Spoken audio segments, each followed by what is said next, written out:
Greetings.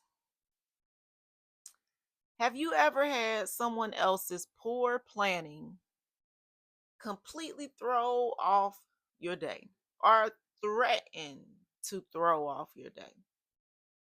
Yesterday, I almost let that happen. And if I'm going to keep it real, it's kind of been creeping in a little bit, trying to creep into to today as well. So, story time. My daughter has camp this week.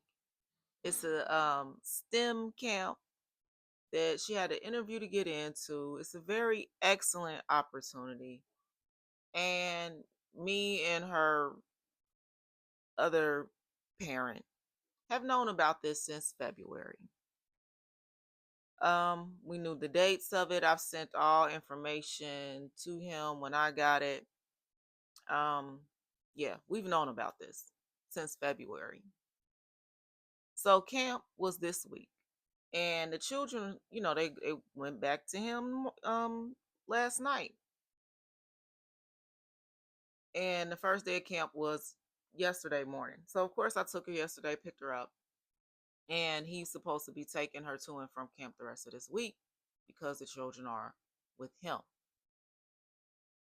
I get a text message from him at 5 p.m. yesterday, basically letting me know that he wasn't going to be at home to receive the children.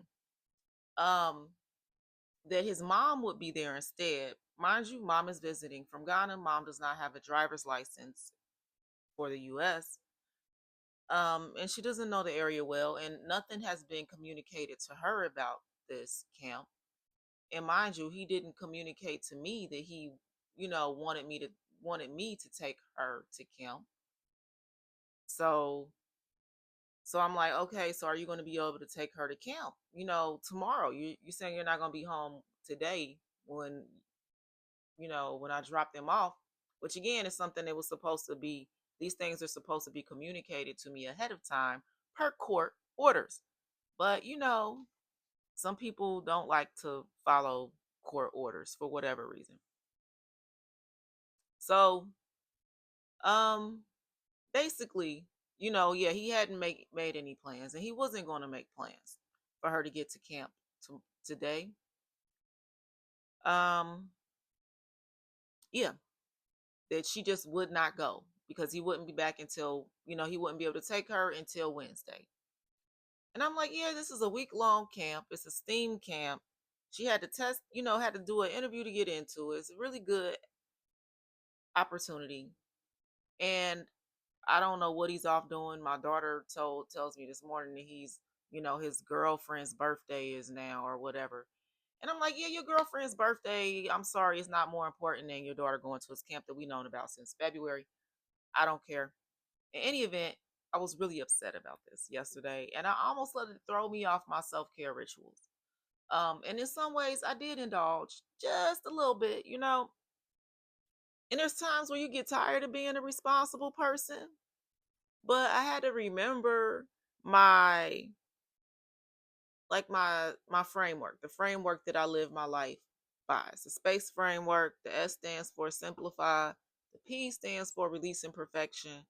The A stands for aligning to your core values. C stands for choosing to design a life around those core values. And E is deciding when you've done enough, had enough, it is enough. And I'm like, okay, what is aligned with my core values in this moment? I could be a butthole, I'm like, well, I'm not going to pick up the slack this time. Why do I have to continue to be the responsible one? But I'm like, you know what? My child comes first, right? So here I am having to rearrange my plans for today. I plan on this being like a deep self-care day for many reasons, so I'm having to rearrange my self-care rituals because I have to take my daughter to camp, and I have to pick her up from camp today. No biggie, it's my daughter at the end of the day. I don't care, but she does have another parent who should have also made this a priority. So I was going to reach for bad foods last night. I'm like, I ate something, I mean, it was vegan, but it was basically some vegan junk food. And I felt not so wonderful after eating it. I did like encourage myself to take a walk, so that's like a coping mechanism that is actually health promoting instead of something that's harming my health. So, yeah, I guess the biggest problem wasn't that, I had to change my plans, which I did because I had a whole thing planned for today that got thrown off. The biggest problem was that, like, I was starting to abandon my own self-care because I was upset. I stayed up later last night than I wanted to because I was still upset. I'm still upset today. I am still a little bit pissed off. But at the end of the day, the well-being of my children takes center stage. And I just went, picked my daughter up, took her to camp. I'm gonna be going back to pick her up from camp and take her back to her dad's house and her grandmother. And that's just what it is. So I guess the lesson in this for me is just, and maybe it can be a lesson for you as well, is that when somebody hands me stress, I don't have to respond by harming myself. And I think that's something a lot of us do. A lot of people turn to alcohol, drugs, partying, all types of things to numb themselves when someone else is mistreating them. So it becomes this ripple effect where someone else's mistreatment or disregard of you turns into you indulging in self harm behaviors. And that's not what we want to do. So it's like when others are doing that to us, my ideal and the ideal is to engage in a self affirming activity, a deeply self caring activity. Not going towards the junk food, not going towards the alcohol, because ultimately these things are not going towards, jumping into toxic relationships or whatever, or not even a relationship, situationship, one night stand, whatever. People have their own coping mechanisms for life's hardships. We will all have hardships. It's just, what are you going to do when something that is out of your control comes towards you? It alters your plans, it makes you upset. Maybe it's not fair, maybe it's not just. You can sit around, you can harp on that, um, and raise your own blood pressure and age your own cells with your anger. Or you can say, hey, you know what? Look, I'm going to meditate. I'm going to take a walk. I'm going to pray. I'm going to journal. I'm going to call a friend. I'm going to stretch. I'm going to exercise. I'm going to drink a green juice. I'm going to do something that is life affirming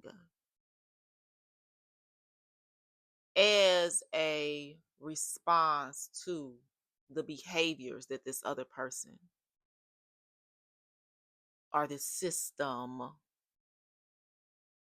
isn't, inflicting. I don't even want to say inflicting, but maybe it is that. A lot of things are not fair. There's a lot of stuff that is not fair in this world. And if you sit around crying about everything that is not fair, you would never stop your tears. They'd never stop. you know, Especially not if you're a person of color or, a black woman in this world. If you could focus on all the stuff that's not fair. Or you could say, you know what? This is not good for my health.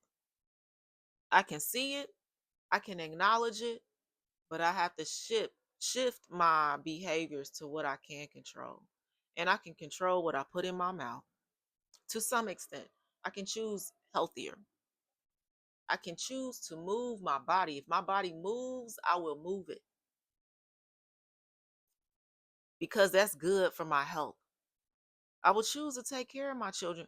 I will choose to do the responsible thing because that is my character, even though I'm tired of having to be the responsible one. So that was the shift for me. So other people's choices, they may create an inconvenience, but ultimately I cannot let them determine how I care for myself. I can't let their bad behavior turn into a ripple that causes me to mistreat my own body temple. No, no, no, no. So That's what I'm on today. That's what I wanted to reflect on today. And my closing question is this for you: what do you reach for when life frustrates you? And what's one healthier practice you could reach for instead to stop that ripple effect? If you found some value in this, please comment, share. I love you all. Peace.